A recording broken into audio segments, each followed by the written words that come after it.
Hi viewers, Motorola company చాలా రోజుల తర్వాత నిన్న మళ్ళీ 2 సరికొత్త మొబైల్ ఫోన్స్తో మన ముందుకు వచ్చేసింది. యాజ్ ఆఫ్ ఈ మొబైల్ ఫోన్స్ యొక్క పేర్లు మీరు చూసారు అన్నట్లయితే కనుక మోటరోలా 1 అలాగే మోటరోలా G7. సో ఈ మోటో 1 కావచ్చు లేదా G7 కావచ్చు, ఇప్పుడున్నటువంటి కాంపిటీషన్ మార్కెట్కి టఫ్ కాంపిటీషన్ ఇవ్వగలవా?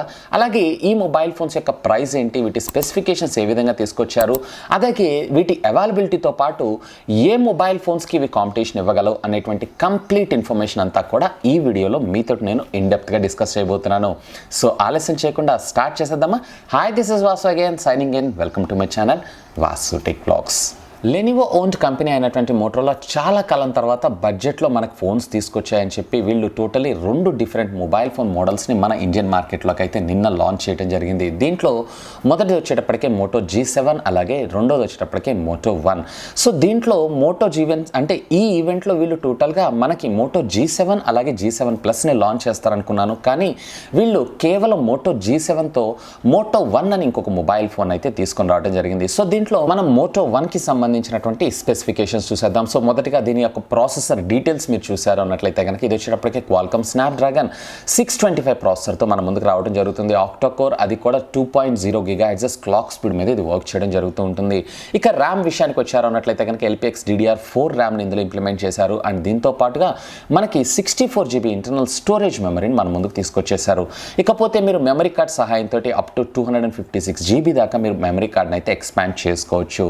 ఇక మనము డిస్ప్లే విషయానికి వచ్చారు అన్నట్లయితే కనుక టోటల్లీ దీంట్లో వీళ్ళు HD డిస్ప్లేని మాత్రమే తీసుకొని వచ్చారు. అది కూడా మీకు 5.9 ఇంచెస్కి సంబంధించినటువంటి డిస్ప్లేని మన ముందుకు తీసుకొని రావడం జరిగింది. అండ్ దీని పిక్సెల్ రెజల్యూషన్ కూడా చాలా తక్కువగా తీసుకొచ్చారు. జస్ట్ కేవలం 287 PPIతో మనకి దీని డిస్ప్లే కాన్ఫిగరేషన్ రావడం జరుగుతుంది. ఇకపోతే దీనిపైన వాడినటువంటి ప్రొటెక్షన్ గ్లాస్ విషయానికి వచ్చారు అన్నట్లయితే కనుక 2.5Dకి సంబంధించినటువంటి కార్నింగ్ గొరిల్లా గ్లాస్ 3 టెక్నాలజీని వీళ్ళు ఇందులో డెవలప్ చేయడం జరిగింది. ఇకపోతే డిస్ప్లేకి సంబంధించినటువంటి టెక్నాలజీ విషయానికి వచ్చారు అన్నట్లయితే కనుక LPTS IPS డిస్ప్లే LCDని వీళ్ళు ఇందులో మనకు ప్రొవైడ్ చేయడం జరిగింది. అండ్ దీని స్క్రీన్ రేషియో విషయానికి వచ్చారు అన్నట్లయితే కనుక టోటల్లీ 19:9 రేషియోలో డిస్ప్లే వర్క్ చేయడం జరుగుతుంది. అండ్ దీని లోపల ఉండేటువంటి మోటో డిస్ప్లే ఫీచర్స్ తోటి ఇది రెగ్యులర్గా మనకి ఇది రావడం అయితే జరుగుతుంది. యాజ్ వెల్ యాజ్ వీళ్ళు ఇది వచ్చేటప్పటికి జస్ట్ HD డిస్ప్లేని మాత్రమే మన ముందుకు తీసుకొచ్చేసారు. అది కూడా 720x1520 రెజల్యూషన్ తోటి దీని డిస్ప్లే సైజ్ అనేది మనకు వర్క్ చేయడం జరుగుతూ ఉంటుంది. అంటే ఇది జస్ట్ HD డిస్ప్లే మాత్రమే. ఇక ఈ మొబైల్ ఫోన్లో మనకి నాచ్ కూడా రావడం జరుగుతుంది. అండ్ రెగ్యులర్గా మనం చూసేటువంటి నాచ్నే దీనిలో డెవలప్ చేయడం జరిగింది. సో టోటల్లీ ఇది డిస్ప్లేలో వచ్చేటప్పటికి నార్మల్ HD డిస్ప్లే అనే మనం చెప్పొచ్చు. మనం కెమెరా డిపార్ట్మెంట్ గురించి డిస్కస్ చేసేద్దాం. సో దీంట్లో వచ్చేటప్పటికి టోటల్లీ మనకి rare dual camera lens setup, అలాగే ఫ్రంట్ వచ్చేటప్పటికి సింగిల్ కెమెరా లెన్స్ సెటప్తో రావడం జరుగుతుంది. వేరే రేర్ వచ్చేటప్పటికి 13+2 మెగాపిక్సెల్ అండ్ ఫ్రంట్ వచ్చేటప్పటికి టోటలీ 8 మెగాపిక్సెల్తో ఈ మొబైల్ ఫోన్ మన ముందుకు వచ్చేసింది. సో రేర్కి సంబంధించినటువంటి కెమెరా స్పెసిఫికేషన్స్ మీరు చూసారన్నట్లయితే 13 megapixel which comes with aperture of 2.0, అలాగే 2 megapixel which comes with the aperture of 2.4 రావడం జరుగుతుంది. వేర్ ఫ్రంట్ వచ్చేటప్పటికే 8 మెగాపిక్సెల్ అండ్ దీని అపర్చర్ వచ్చేటప్పటికి f2.2తో మనకు ముందుకు రావడం జరుగుతుంది. ఈవెన్ దీంట్లో వచ్చేటప్పటికే మనకి అల్ట్రా హై డెఫినేషన్కి సంబంధించినటువంటి వీడియోస్ని up to 30 frames per second మనం రికార్డ్ చేసుకోగలం. ఈవెన్ ఫుల్ హెచ్డీలో అయితే మనం 60 ఫ్రేమ్స్ పర్ సెకండ్లో మన వీడియోస్ని అయితే రికార్డ్ చేసుకోవచ్చు. ఫ్రంట్ కెమెరా విషయానికి వచ్చారు అన్నట్లయితే కనుక ఈ ఫ్రంట్ కెమెరా టోటల్లీ మనకి ఫుల్ హెచ్డీలో అంటే 1080 పిక్సెల్స్ మీద 30 ఫ్రేమ్స్ పర్ సెకండ్లో మనం వీడియోని అయితే రికార్డ్ చేసుకోవచ్చు. ఇక దీంట్లో మరొక విశేషం ఏంటంటే ఇది గూగుల్ లెన్స్ కూడా మనకి సపోర్ట్ చేయడం జరిగింది. అండ్ బై డిఫాల్ట్గా ఆపరేటింగ్ సిస్టంలోనే ఇది డిఫాల్ట్గా రావడం జరుగుతూ ఉంటుంది. ఇక మనం బ్యాటరీ విషయానికి వచ్చారు అన్నట్లయితే కనుక టోటల్లీ కేవలం దీంట్లో మనకి 3000 mAh బ్యాటరీనే మనకు రావడం జరుగుతుంది. ఇది కూడా కొంచెం మనకి డిసప్పాయింట్మెంట్ అని చెప్పొచ్చు.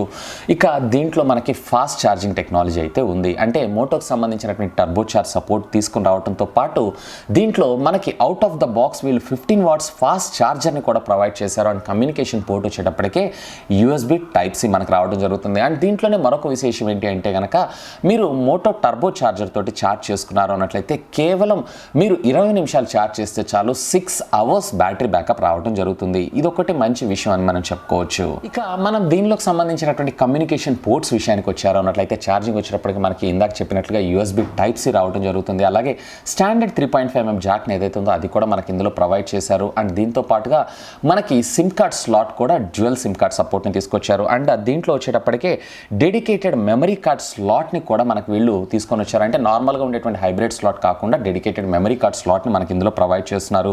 అండ్ దీంట్లో మనకి ఎన్ఎఫ్సి సపోర్ట్ కూడా ఉంది. అలాగే వైఫైలో డ్యూయల్ బ్యాండ్ సపోర్ట్ని కూడా తీసుకొని వచ్చేసారు. ఇక నెట్వర్క్లో కూడా డ్యూయల్ వోల్టా ఎల్టీఈ సపోర్ట్ చేయడం జరుగుతుంది. అంటే అట్ ఏ టైం మీరు 2 జియో సిమ్ కార్డ్స్ని కూడా యూస్ చేసుకోవచ్చు. ఇంకా అలాంగ్ విత్ మనకి జీపీఎస్ గైరోస్కోపిక్ సెన్సార్స్ ఇవన్నీ కూడా మనకు కామన్. ఈవెన్ ఫింగర్ ప్రింట్ స్కానర్ని కూడా మనకి ఇందులో ఇంప్లిమెంట్ చేయడం జరిగింది. అండ్ ఆఫ్ కోర్స్ ఇది ఫేస్ ఐడి అన్లాక్ కూడా బేస్డ్ ఫేస్ అన్లాక్కి సపోర్ట్ చేయడం అయితే జరుగుతుంది.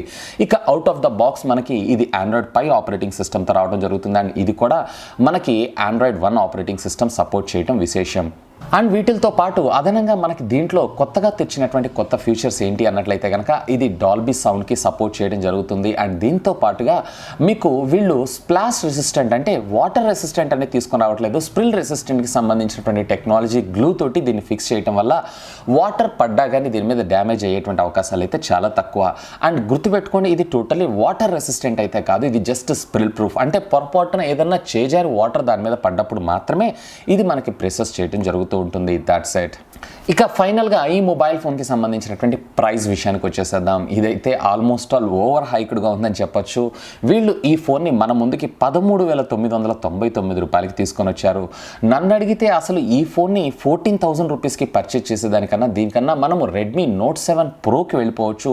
ఏకంగా మనకు అందులో 675 ప్రాసెసర్తో పాటు 48 మెగాపిక్సెల్ కెమెరా అలాంగ్ విత్ మనకి 4000 mAh బ్యాటరీతో పాటు మనకి అడ్వాన్స్డ్ ఫీచర్స్ అన్నీ కూడా దాన్ని వాళ్ళు ప్రొవైడ్ చేస్తున్నారు. కాబట్టి ఖచ్చితంగా ఈ ఫోన్ ఈ ప్రైస్కి గుడ్ డీల్ కాదని నేను చెప్తాను. ఇక ఇదే ఈవెంట్లో వీళ్ళు లాంచ్ చేసినటువంటి మరొక మొబైల్ ఫోన్ గురించి మనం డిస్కస్ చేసేద్దాం. సో దీంట్లో వచ్చేటప్పటికే మనకి క్వాల్కమ్ స్నాప్డ్రాగన్కి సంబంధించినటువంటి 632 ప్రాసెసర్ మన ముందుకు తీసుకొని వచ్చారు. అది కూడా 14 నానోమీటర్ బిల్డ్ టెక్నాలజీ మీద ఇది వర్క్ చేయడం జరుగుతుంది. అండ్ ఆక్టా కోర్ పెర్ఫార్మెన్స్ అయితే ఇది డెలివర్ చేయగలదు. అండ్ దీని క్లాక్ స్పీడ్ వచ్చేటప్పటికే జస్ట్ కేవలం 1.8 GHz మాత్రమే. ఇకపోతే దీనికి సంబంధించినటువంటి జీపీయూ విషయానికి వచ్చారు అన్నట్లయితే కనుక టోటల్లీ ఎడ్రినో 506 జీపీయూతో మన ముందుకు వచ్చేసారు. ఇక డిస్ప్లే విషయానికి వచ్చారు అన్నట్లయితే కనుక టోటల్లీ దీంట్లో కూడా వీళ్ళు ఎల్పిటిఎస్ ఐపీఎస్ ఎల్సిడి ప్యానల్ని తీసుకొని రావడం జరిగింది. అలాగే ఇది వచ్చేటప్పటికే టోటల్లీ 6.2 ఇంచెస్కి సంబంధించినటువంటి నాచ్ డిస్ప్లేని తీసుకొచ్చారు. అంటే రెగ్యులర్గా ఇప్పుడు మనం చూస్తున్నటువంటి వాటర్ డ్యూరప్ నాచ్ ఏదైతే ఉందో ఆ నాచ్ డిస్ప్లేని తీసుకొచ్చేసారు. ఇకపోతే బాడీ టు స్క్రీన్ రేషియో విషయానికి వచ్చారు అన్నట్లయితే కనుక టోటల్లీ మీకు 81.4% మనకు రావడం జరుగుతుంది. ఇక దీన్ని పిక్సెల్ రెజల్యూషన్ మీరు చూసారన్నట్లయితే ఫుల్ హెచ్డి ప్లస్ డిస్ప్లేని మన ముందుకు తీసుకొచ్చారు. ఇది వచ్చేటప్పటికే 1080x2270 పిక్సెల్స్ని ఇది జనరేట్ చేయగలదు. ఇకపోతే 19:9 రేషియోలో మనకి డిస్ప్లే యొక్క పెర్ఫార్మెన్స్ అయితే రావడం జరుగుతుంది. కానీ ఇక్కడ పిక్సెల్స్ యొక్క డెన్సిటీ అనేది కొంచెం తక్కువ ఉందని చెప్పొచ్చు. ఇది 405 ppi మనకు మాత్రమే రావడం జరుగుతుంది. అంటే 405 పిక్సెల్స్ పర్ ఇంచ్ అని నేను చెప్తాను. ఇకపోతే దీంట్లో వచ్చేటప్పటికే కార్నింగ్ గొరిల్లా గ్లాస్ 3 టెక్నాలజీ సపోర్ట్ని తీసుకొచ్చేసారు. సో ఇందులో కూడా మనకి పెద్దగా వీళ్ళు హ్యూజ్ స్పెసిఫికేషన్స్తో హ్యూజ్ టెక్నాలజీతో మనకు వీళ్ళేం డిస్ప్లే తీసుకొని రాలేదు. ఇది రెగ్యులర్గా మనం చూసేటువంటి నార్మల్ డిస్ప్లేని వీళ్ళు ఇందులో తీసుకొని రావడం జరిగింది. ఇకపోతే దీనికి సంబంధించినటువంటి ర్యామ్ విషయానికి వచ్చారు అన్నట్లయితే ఇది కూడా యాజ్ వెల్ యాజ్ మనకు మోటో 1 వచ్చినట్లే 4GB RAM which comes with 64GB internal storage మెమరీతో రావడం జరుగుతుంది. ఆ ర్యామ్ కూడా LPX DDR4 ర్యామ్ని మన ముందుకు తీసుకొచ్చేసారు. ఇకపోతే మన మెమరీ కార్డ్ సహాయంతో అప్ టు 512GB దాకా మనం మెమరీని అయితే ఎక్స్పాండ్ చేసుకోవచ్చు. ఇక మనం కెమెరా డిపార్ట్మెంట్ గురించి డిస్కస్ చేద్దాం. వేరే దీంట్లో వచ్చేటప్పటికే rear dual camera lens setup, అలాగే ఫ్రంట్ వచ్చేటప్పటికి సింగిల్ కెమెరా లెన్స్ సెటప్తో రావడం జరుగుతుంది. వేరే రేర్ వచ్చేటప్పటికి 12+5 మెగాపిక్సెల్, అలాగే ఫ్రంట్ వచ్చేటప్పటికి 8 మెగాపిక్సెల్తో ఈ మొబైల్ ఫోన్ మన ముందుకు వచ్చేసింది.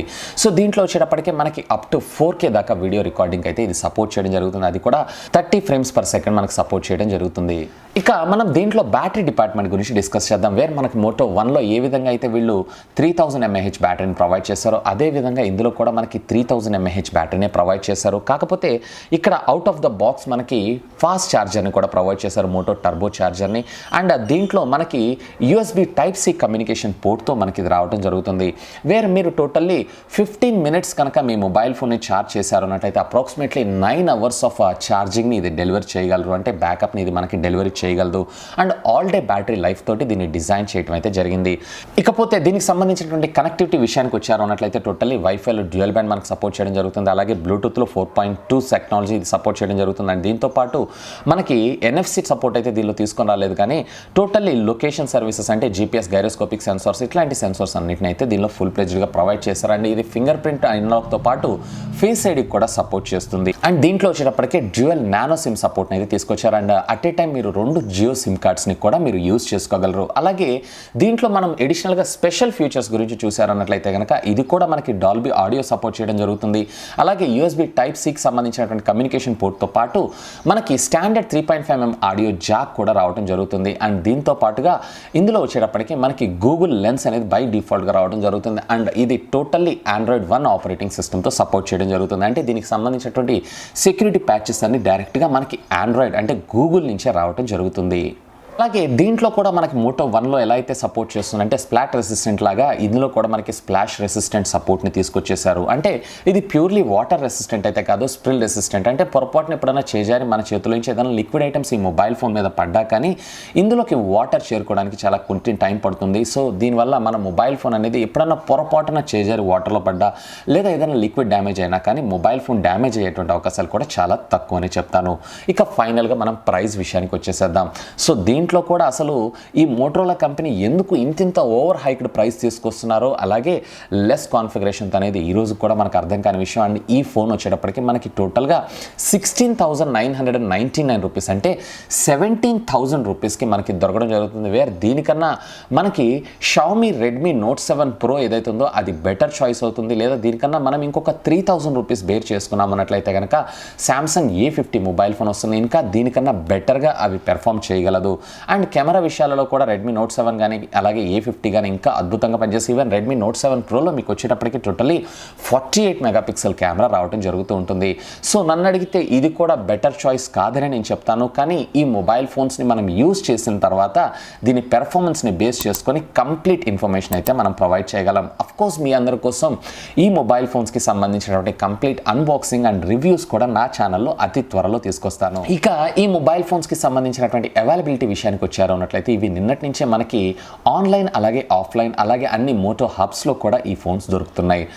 సో ఇవి ఫ్రెండ్స్ నిన్న లాంచ్ చేసినటువంటి Moto G7 అలాగే Moto 1కి సంబంధించినటువంటి మొబైల్ ఫోన్స్ యొక్క కంప్లీట్ స్పెసిఫికేషన్స్తో పాటు వీటి ప్రైస్ అలాగే వీటిని కొనాలా వద్దా అండ్ వీటికంటే మనకి బెటర్ చాయిస్ ఏమవుతుంది, ఏ మొబైల్ ఫోన్స్ పర్చేజ్ చేయొచ్చు అనే దాని గురించి కంప్లీట్ ఇన్ఫో. హోప్ ఈ వీడియో మీకు నచ్చిందని నేను ఆశిస్తున్నాను. ఒకవేళ ఈ వీడియో మీకు నచ్చినట్లయితే ఒక లైక్ చేయండి, అలాగే దీన్ని మీ ఫ్రెండ్స్ అందరితో షేర్ చేసుకోండి. అండ్ మీరు కనుక నా ఛానల్ని మొట్టమొదటిసారిగా చూస్తున్నారు అన్నట్లయితే కనుక ప్లీజ్ సబ్స్క్రైబ్ చేసుకొని నన్ను సపోర్ట్ చేయండి. ఎందుకంటే మీ అందరి కోసం ఇలాంటి లేటెస్ట్ ఎన్నో గ్యాడ్జెట్స్కి సంబంధించినటువంటి అప్డేటెడ్ ఇన్ఫర్మేషన్తో పాటు వాటి unboxing, reviews, tech news, informative videos ఎన్నో నా ఛానల్లో మీకోసం తెలుగులో తీసుకొని రావడం జరుగుతుంది. That's all for today. This is Vasu signing off. Have a great day.